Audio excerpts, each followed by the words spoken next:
Oke.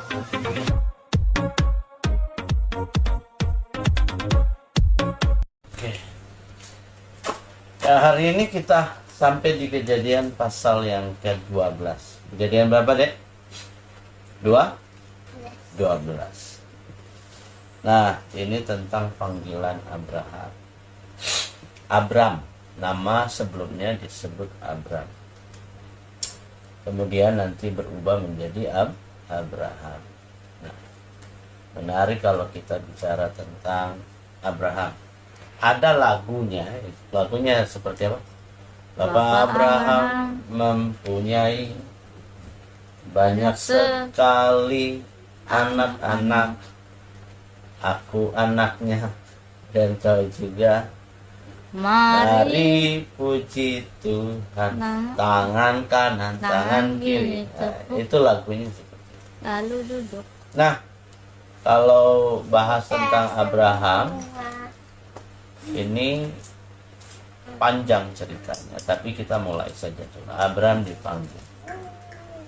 Abraham ini adalah orang yang tidak mengenal Allah Israel atau Allah yang benar. Tapi satu kali Allah memanggil dia, berfirmanlah Tuhan kepada Abraham, pergilah dari negerimu dan dari sanak saudaramu dan dari rumah bapakmu ini ke negeri yang akan kutunjukkan kepadamu. Aku akan membuat engkau menjadi bangsa yang besar dan memberkati engkau serta membuat namamu masyhur dan engkau akan menjadi berkat. Pertanyaannya adalah, gimana cara Abraham dengar suara Tuhan? Tetapi dituliskan bahwa Abraham dengar Tuhan bicara. Nah, ternyata Tuhan itu bicara kepada manusia. Nah, banyak orang yang tidak mendengar Tuhan bicara. Nah, hari ini kita paham, kita mengerti bahwa Tuhan yang tidak bisa kelihatan atau bagi banyak orang tidak bisa dilihat, itu bisa bicara kepada manusia. Kenapa Tuhan bisa bicara kepada manusia? Karena Tuhan itu hidup. Nah, sampai hari ini Tuhan itu tidak pernah berubah. Dia tetap bisa berbicara. Sama seperti zaman Adam dan Hawa, Tuhan bicara sama Adam dan Hawa. Dan sampai hari ini, bahkan sampai kapanpun Tuhan masih bicara. Nah, pertanyaannya kan gimana? Tuhan bicara sama saya seperti apa? Kakak pernah dengar Tuhan bicara sama kamu? Oh, saya. Hah? Pernah nggak? Bangunlah. Abang pernah dengar Tuhan bicara sama abang? Enggak. Nggak pernah? Oke. Belum. Hah, Mami? Pernah? Belum, Pak. Belum. Belum? Ah. Mami pernah? Pernah? Bahkan tahu nggak? Tuhan itu bicara sama manusia itu setiap hari. Iya kan berdoa. Hah? Berdoa. Tahu ya. nggak? Tuhan itu bicara sama manusia itu setiap hari. Berdoa.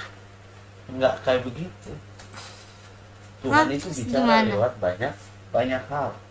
Tuhan bicara yang paling ekstrim punya itu bicara lalu kita dengar dengan telinga. Hai kakak, hai Sena, hai Yuda, nah, gitu kalau Tuhan bicara. Tapi yang paling mudah kita pahami Tuhan bicara itu, Tuhan bicara di hati. Gimana Tuhan bicara di hati? Hati itu Tergerak. mengalami suatu pengertian, memahami sesuatu.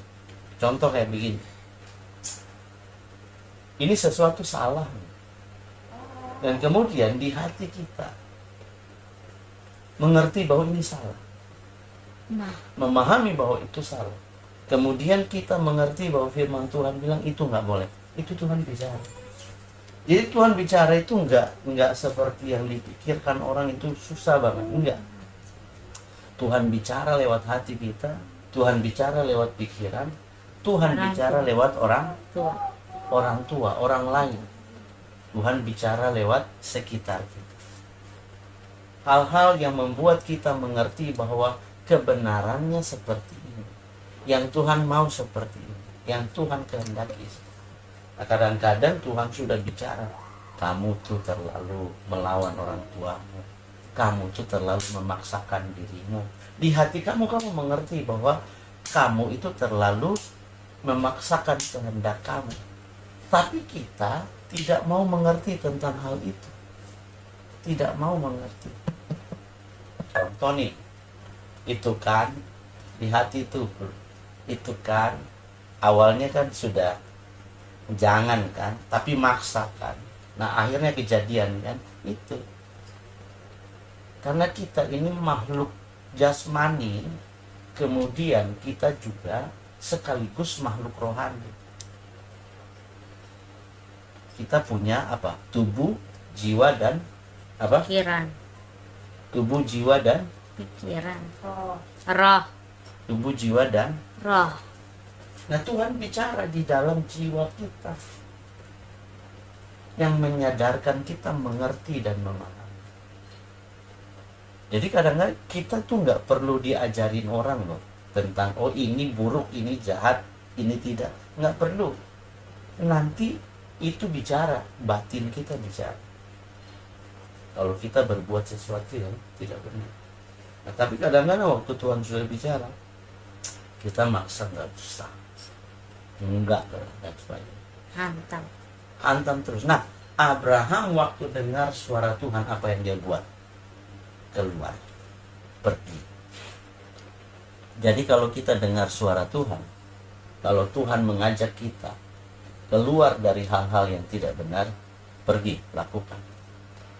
Abraham mendengar Tuhan bicara kepada dia, dan Tuhan bilang keluar dari negerimu. Negerinya itu penyembah berhala, orang tuanya itu penyembah berhala.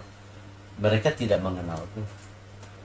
Nah, pelajaran buat kita adalah ketika Tuhan bilang lewat orang lain, lewat orang tua, atau lewat siapa saja, keluar dari dosa itu, kita harus keluar. Jangan sampai kita tetap di situ. Ya kan? Iya. Begitu.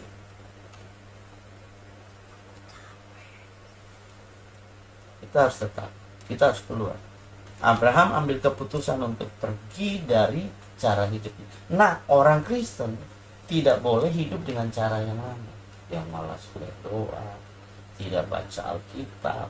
Mereka hidup dengan cara yang sembrono. Kata-kata mereka tidak baik, tidak jadi berkat. Hati mereka memberontak, pikiran mereka jauh dari Tuhan.